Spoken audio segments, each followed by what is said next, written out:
नमस्कार, मैं हूं श्वेता सिंह। लगातार ई एजेंडा आज तक में हम तमाम उन लोगों से बातचीत कर रहे हैं जो मोदी 2.0 के पहले साल का आकलन कर रहे हैं। कुछ भारतीय जनता पार्टी के जो मंत्री हैं उनसे हम बातचीत कर रहे हैं, लेकिन विपक्ष की आवाज भी हम सुन रहे हैं। चूंकि सरकार को अगर उनकी उपलब्धियों के लिए एक मंच है तो कटघरे में खड़े होकर कुछ सवालों के जवाब भी देने हैं। हमारे साथ इस समय शिवसेना नेता संजय राउत जुड़ रहे हैं। बहुत स्वागत है संजय जी आपका। दरअसल पिछले साल की अगर हम बात कर लें, दरारें दिख तो रही थी लेकिन साथ में सत्ता में आए थे, और आज की तारीख जब एक साल पूरा हो रहा है तो आप दूसरी तरफ खड़े होकर सरकार की ओर देख रहे हैं, क्या पाते हैं?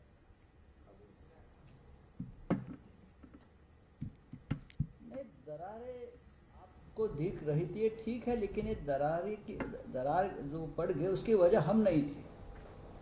एक कि हमारे वजह से दरार पड़ गई या हमारे वजह से अलायंस टूट गया, हमारे वजह से सब कुछ हुआ, ये जो आरोप कुछ लोग करते हैं ये ठीक नहीं है। देखिए, ताली एक हाथ से नहीं बजती राजनीति में भी, और हम तो 25-30 साल के बीजेपी के हमेशा साथी रहे। बुरे दिन में हम उनके साथ रहे, जब सब एनडीए से छोड़कर भाग रहे थे सत्ता जाने के बाद या संकट के समय, तब 2-3 लोग थे, उसमें शिवसेना थी, अकाली दल थे, सबसे पहले हम दोनों थे, बाद में नीतीश कुमार जी आए थे।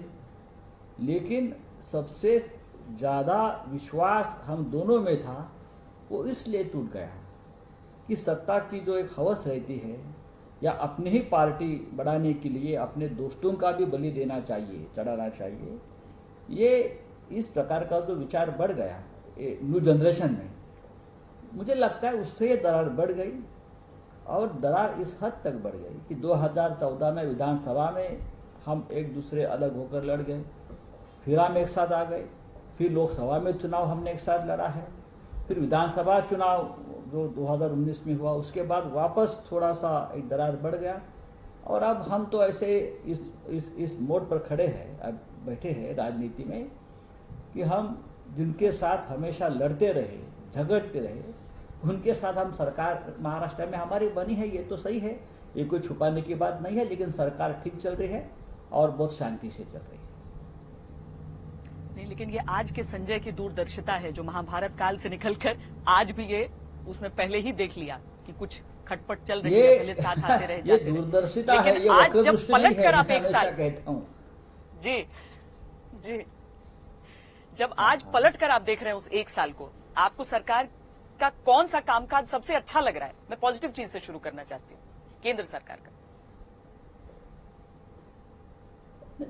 नहीं, एक साल प्रधानमंत्री मोदी जी का ये दूसरी टर्म है, मोदी 2। तो मैं देखिए, सरकार के जो कामकाज है उसके ऊपर क्रिटिसाइज करना ठीक नहीं है। एक साल हुआ है, एक साल में 6 महीने तो संकट में गए हैं पूरे, आप देख रहे हो, 3 महीने हो गए, कोरोना का संकट है और भी संकट है। लेकिन ये एक साल में जरूर ये मानना चाहिए कि अर्थव्यवस्था का संकट सबसे बड़ा रहा, जो मोदी 1 से शुरू हुआ था मोदी 2 तक आया है। उसका कारण बहुत है। सबसे पहला कारण रहा नोटबंदी, जीएसटी, ऐसे जो निर्णय लिए, उससे देश का व्यापार, उद्योग, नोटबंदी की वजह से गरीबी की मार, महंगाई, बेरोजगारी तो बढ़ गई है। लेकिन अच्छे काम भी हुए हैं, अच्छे काम हुए हैं। जो लोग सालों साल से जिस कामों का इंतजार करते थे, ट्रिपल तलाक वाला एक काम अच्छा हुआ है, मैं ये मानता हूँ। 370 कश्मीर से हटाने की बात हुई है, ये बात मैं मानता हूँ। ऐसे काम भी हुए हैं, और ये काम जैसे हमने, जब हम उनके साथ नहीं थे, सरकार के साथ नहीं थे और हम दूसरे जगह पर बैठे थे, तब भी हमने कहा था कि ये 370 हटाने का जो आपने काम किया है ये बहुत ही साहसी और हिम्मत वाला काम है, और उसके लिए हम शिवसेना आपका अभिनंदन करेगी, हमेशा करती रहेगी। देखो, जो बात एक सरकार ठीक तरह से, अच्छी तरह से करती है, देश हित में करती है, राष्ट्र हित में करती है, in the interest of public and nation, तो उसके लिए 2 शब्द अच्छे कहना, यही लोकतंत्र, ही राजनीति में मानता हूँ।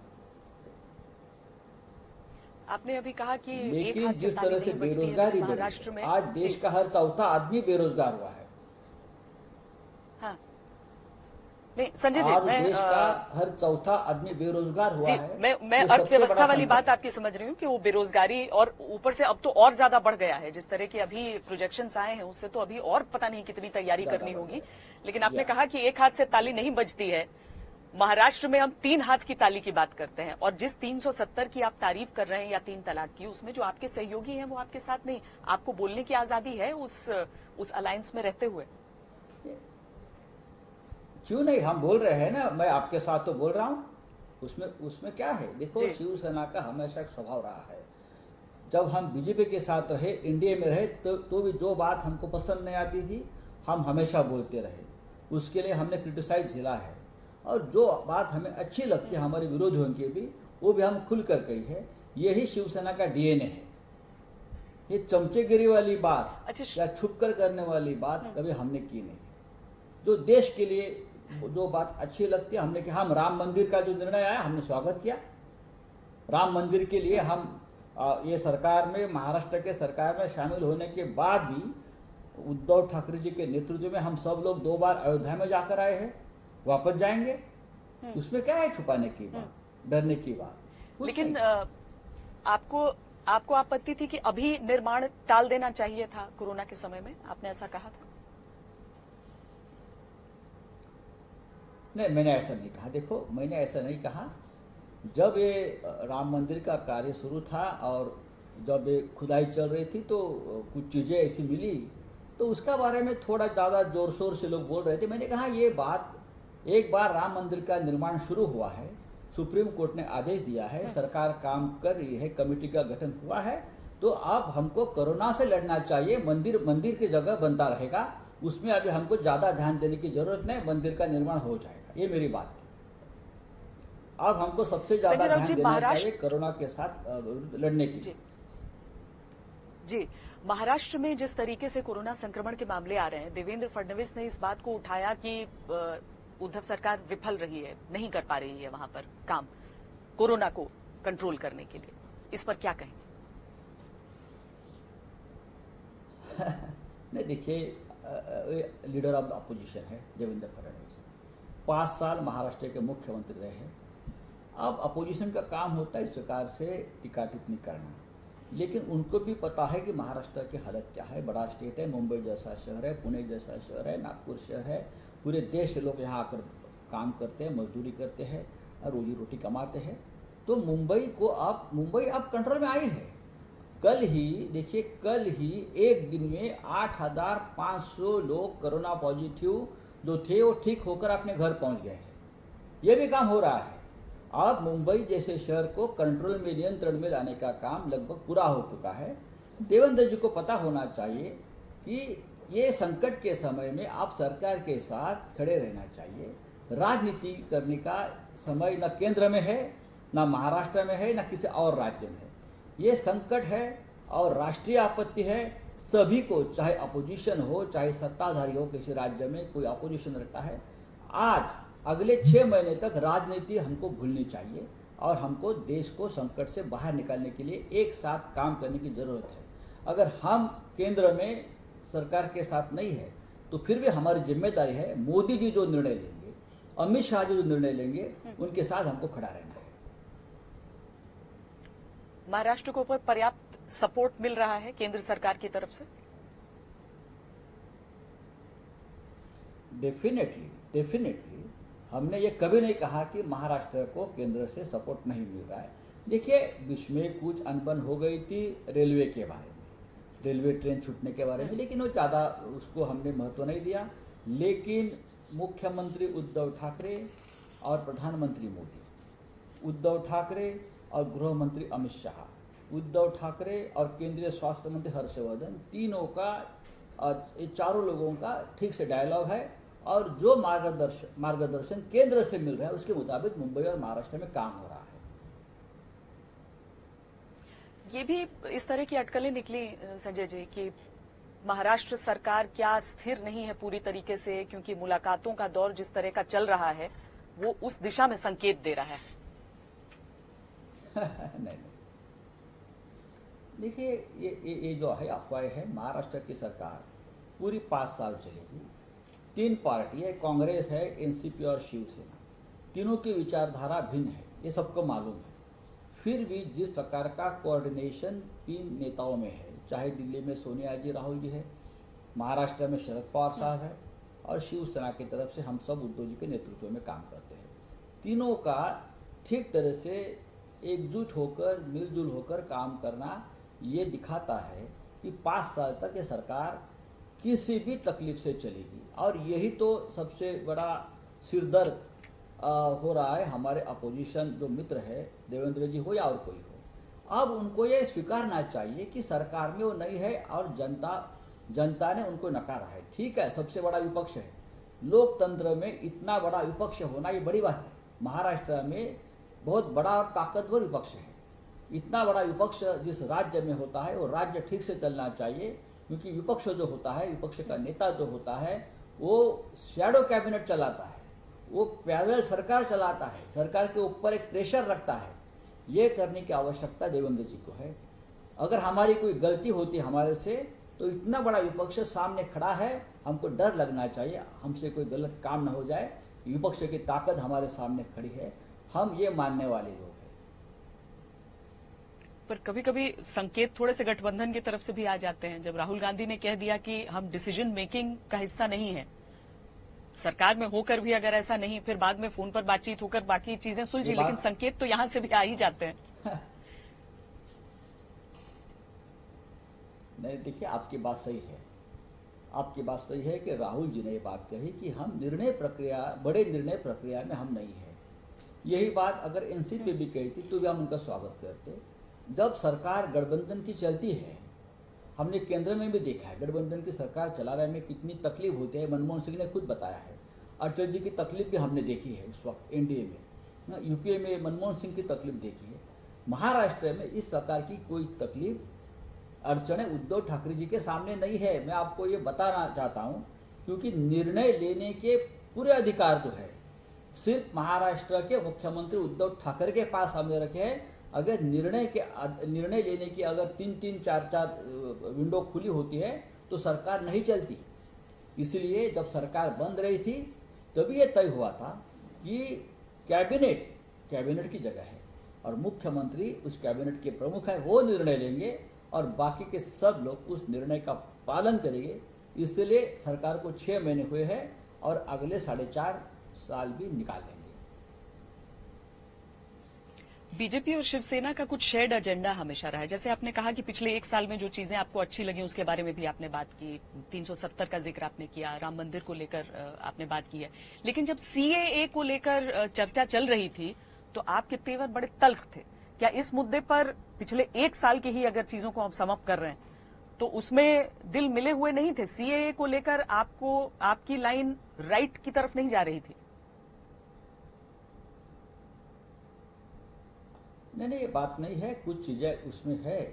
देखिए, इस मामले में पूरे देश में एक अराजकता जैसी स्थिति पैदा हुई थी, लेकिन महाराष्ट्र बहुत शांत रहा। आपने देखा होगा महाराष्ट्र में ये अराजकता की कोई दूर दूर तक भनक तक नहीं पड़ी थी। तो ये बात है कि मुख्यमंत्री उद्धव ठाकरे ने राज्य में सभी घटक, सभी जाति, सभी धर्मों को साथ लेकर वो पूरा जो एक काल था वो उसका निर्णय लिया और सबको साथ लेकर हमने वो निर्णय आगे लेकर गया है। देखिए, अभी वो विषय जो है सीए कुछ दिन तक ठंडे बस्ते में डालना चाहिए, इसलिए कि आज का संकट दूसरा है, उससे लड़ना चाहिए। और लोग भूल भी चुके हैं ये राजनीति की, ये जो कानून बना है नॉर्थ ईस्ट में, असम में, पश्चिम बंगाल, इस राज्य तक ठीक है, लेकिन बहुत से ऐसे राज्य हैं उस राज्य में ये कानून कोई मायने नहीं रखता।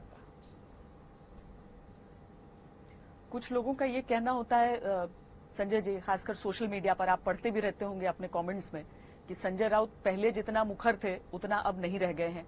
और लोग कह रहे हैं कि कभी कभी जो वो बोलने की कोशिश करते हैं इसी कारण अब एडिटर से प्रमोट कर दिया गया है और कलम धीरे धीरे उनसे सामना की खींची जा रही है।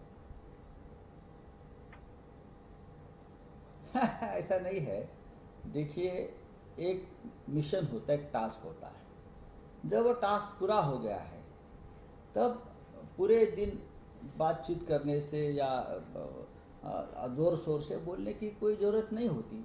अगर आप कलम की बात करें तो हमेशा मेरा संबंध सामना से रहा, 30 साल से ज़्यादा समय बीत चुका है। और आपको मैं बताना भी चाहता हूँ, वैसे तो मैं सामना से रिटायर भी हो चुका हूँ, लेकिन मैं काम कर रहा हूँ। और कभी ना कभी आदमी को रिटायर होना चाहिए, लेकिन सामना के साथ मेरा एक इमोशनल रिश्ता है। हमेशा मैं काम करते आया हूँ, मेरी पहचान ही सामना है। और जब तक मैं लिख सकता हूँ, बोल सकता हूँ, मैं सामने में ही काम करते रहूँगा। आज भी सामने ही बैठा हूँ। मेरी कलम कोई खींच नहीं सकता। वही तो मेरी सबसे बड़ी ताकत है, मेरी और शिवसेना की। इसीलिए तो मैंने बाला साहब जी के साथ 25 साल 30 साल निकाले, उद्धव जी के साथ काम किया है। हाँ? लेकिन कहीं ना कहीं जब उम्र होती है, अब मेरी 60 साल से ज़्यादा उम्र हो चुकी है समझ लो, तो कभी ना कभी तो ये अपने आप को रोकना चाहिए। और नए लोग आते हैं, उनके साथ काम करने में ज़्यादा उसको मदद करना चाहिए। ऐसे लोगों को मैं करता हूँ। जर्नलिज्म तो मेरा आत्मा है, मेरी कलम मेरी आत्मा है। और सामना खास संजय राउत जो कि एक नॉर्मल टीवी बाइट देते हुए भी कम से कम 3-4 शेर पड़ जाते हैं, आज इतनी लंबी बातचीत में भी बहुत संभल कर बोल रहे हैं, मुझे ऐसा लग रहा है। नहीं, मैं संभल के नहीं बोल रहा हूँ, ऐसी बात नहीं है। मैंने कहा ना कि ये जो समय चल रहा है, ये संभल कर चलने का समय है सब देश के लिए। देखो चाइना बॉर्डर में क्या हो रहा है, पूरा देश किस संकट से जूझ रहा है। अब आने वाले 2-4 महीनों में मुझे लगता है जो बेरोजगार लोग हुए हैं, 10-12 करोड़ बेरोजगार आप मुझे दिख रहे हैं, जो माइग्रेंट्स मजदूर गए हैं, प्रवासी मजदूर हैं, अपने अपने गांव पहुंचे हैं, अगर उनको 1 महीने के बाद खाना पीना अनाज रोजगार नहीं मिला तो मुझे लगता है इस सड़क पर क्या होगा, जिस प्रकार की अराजकता फैलेगी। तो ये राजनीति या जोर शोर से बोलने की बात नहीं है, संयम से काम करने के लिए हमको आप बैठना पड़ेगा सबके साथ। और राजनीति करने के लिए पूरा समय पड़ा है, लेकिन आने वाले 2 साल में हमको सब राजनीति भूल कर, गिले शिकवे भूल कर एक दूसरे के साथ देश के लिए काम करना पड़ेगा। तो इसलिए मैं थोड़ा संयम रखता हूँ। और हम सब जब बैठते हैं, पार्टी हो सरकार हो, तब हम यही बात करते हैं कि आगे क्या करना पड़ेगा। चूंकि श्रमिक बहुत बड़ी तादाद में महाराष्ट्र की सीमाओं को भी छोड़कर गए हैं और वाकई वो बहुत दहलाने वाली तस्वीरें रही, दुखी करने वाली तस्वीरें रही। लेकिन आज जिस भविष्य की कल्पना करके आपको डर लग रहा है कि पता नहीं आने वाले दिनों में क्या होगा, तो ऐसे में मुंबई का इंपॉर्टेंस भी बड़ा हो जाता है, आर्थिक राजधानी होने के नाते। महाराष्ट्र जितना बड़ा राज्य है, उस हिसाब से क्या जान बचाने के साथ साथ महाराष्ट्र में जहान बचाने की तैयारी शुरू हो चुकी है? करनी चाहिए सबको।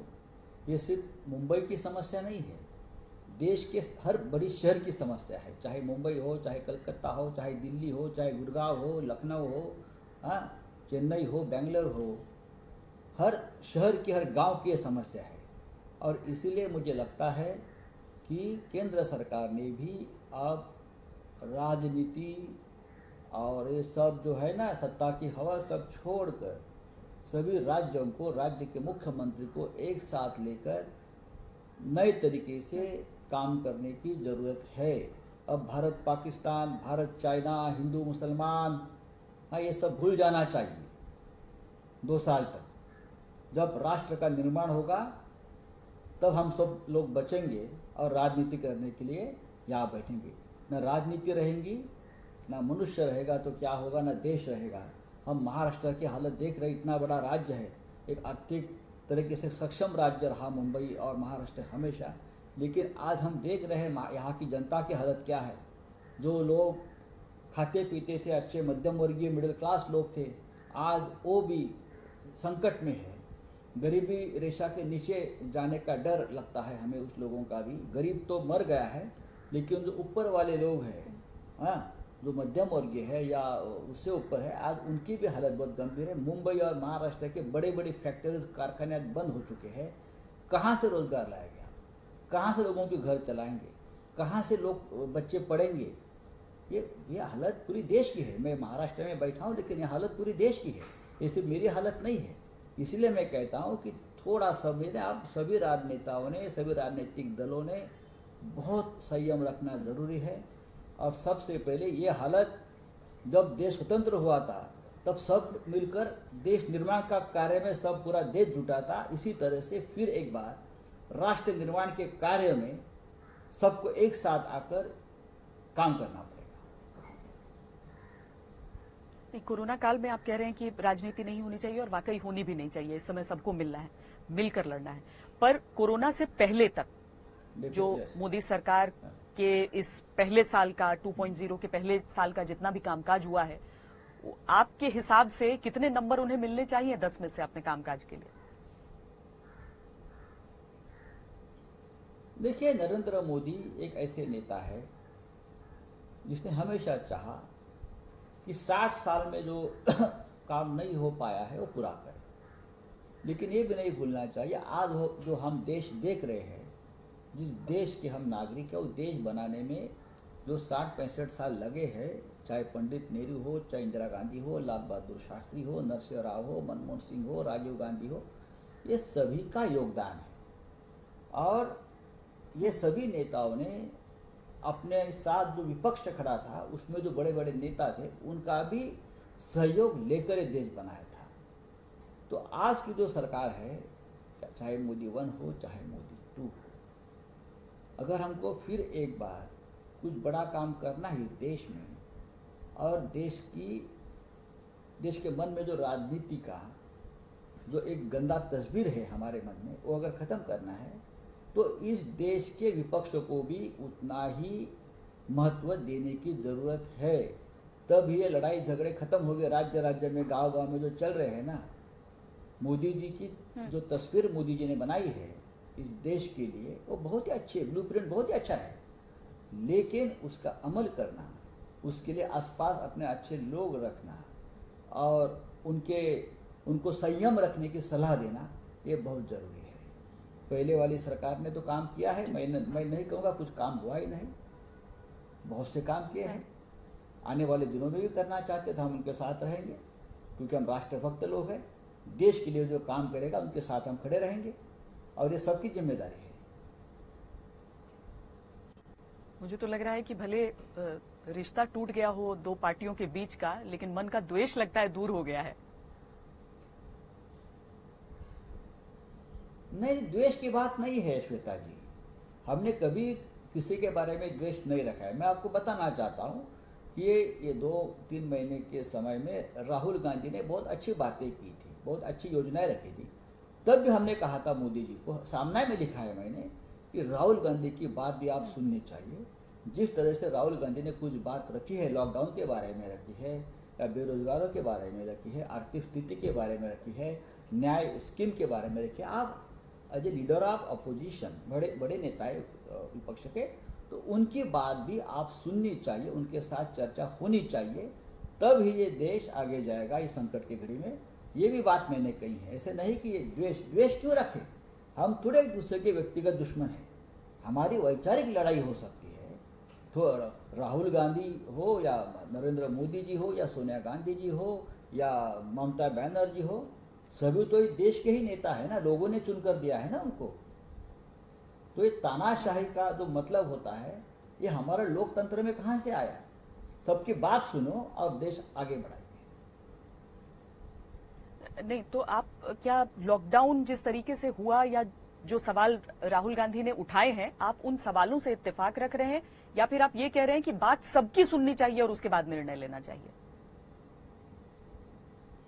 बात सबकी सुननी चाहिए। जैसे कल मुख्यमंत्री हमारे उद्धव ठाकरे जी ने भी ये बात कही है कि लॉकडाउन गलत तरीके से लगाया गया, सबको अंधेरे में रखकर लगाया गया, तो उसका परिणाम सबको भुगतना पड़ा है। राहुल गांधी जी ने भी यही बात कही है। अगर इस देश के 10-12 प्रमुख लोग एक बात एक सुर में कहते हैं, तो मुझे लगता है उस बात में कुछ ना कुछ दम है, तो उनकी बात सुननी चाहिए। अगर मैं प्रधानमंत्री हो या राष्ट्रपति हो, मुख्यमंत्री हो, अगर मेरे विरोधी कुछ एक ऐसी बात कहती है जो राज्य के और देश के हित में बोल रहे हैं, तो आप उनकी बात अगर सुनते हो तो आप सबसे बड़े नेता हो जाएंगे। आपकी बात देश मानता है, तो आप ये 10-12 लोगों की बात क्यों नहीं मानते? बहुत बहुत धन्यवाद हमसे बातचीत करने के लिए संजय राउत जी।